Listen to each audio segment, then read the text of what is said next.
أعوذ بالله من الشيطان الرجيم بسم الله الرحمن الرحيم ومن آياته أن خلقكم من تراب ثم إذا أنتم بشر تنتشرون ومن آياته أن خلق لكم من أنفسكم أزواجا لتسكنوا إليها وجعل بينكم مودة ورحمة إن في ذلك لآيات لقوم يتفكرون ومن آياته خلق السماوات والأرض واختلاف ألسنتكم وألوانكم إن في ذلك لآيات للعالمين ومن آياته منامكم بالليل والنهار وابتغاؤكم من فضله إن في ذلك لآيات لقوم يسمعون ومن آياته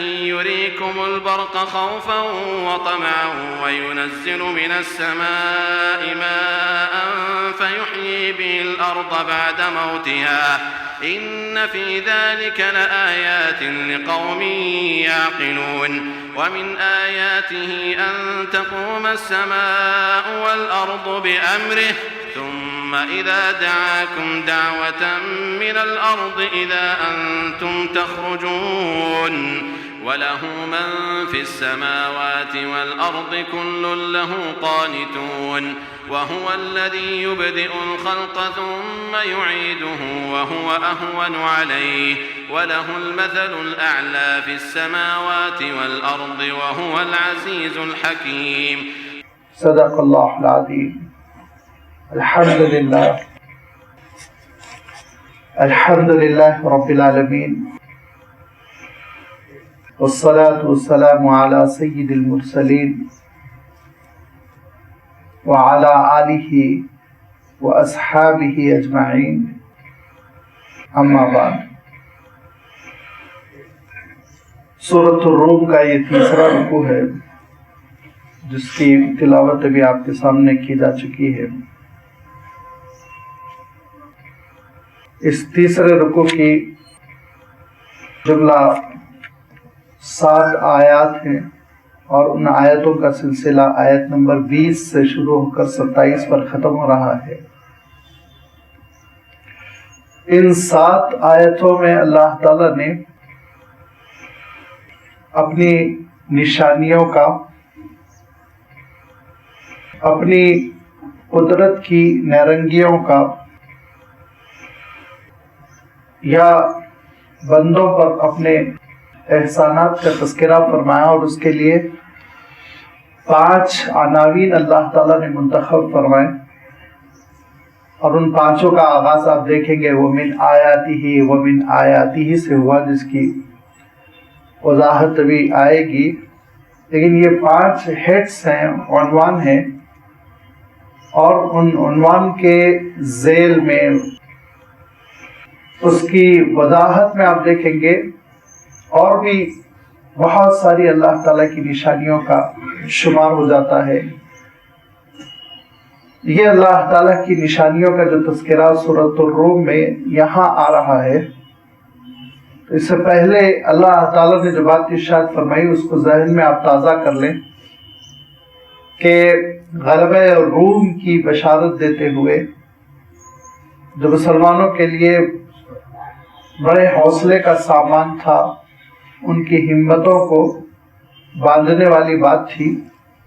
اللہ تعالیٰ نے یہ بات ارشاد فرمائی کہ عام طور پر انسان ظاہر بین ہوتا ہے، جو چیز سامنے نظر آ رہی ہے اس کو دیکھتا ہے، تہ میں نہیں جا پاتا. حقیقت کو پانا یہ بڑی حکمت اور دانائی کی بات ہے، جو ایسی حکمت ہے کہ اللہ کی جانب سے ایمان کے بعد ملتی ہے. اور یہ حکمت، دانائی، یہ دانشمندی انسان کے اندر پیدا ہوتی ہے تو وہ دنیا کی زندگی کی حقیقت کو بھی سمجھتا ہے، آخرت کی حقانیت کو بھی سمجھتا ہے. میں نے عرض کیا تھا کہ جس کے اندر عقیدہ آخرت ہوتا ہے اور اللہ تعالیٰ کے سامنے جواب دہی کا احساس ہوتا ہے تو وہ کتنا ذمہ دار ہوتا ہے. اس کی زندگی پر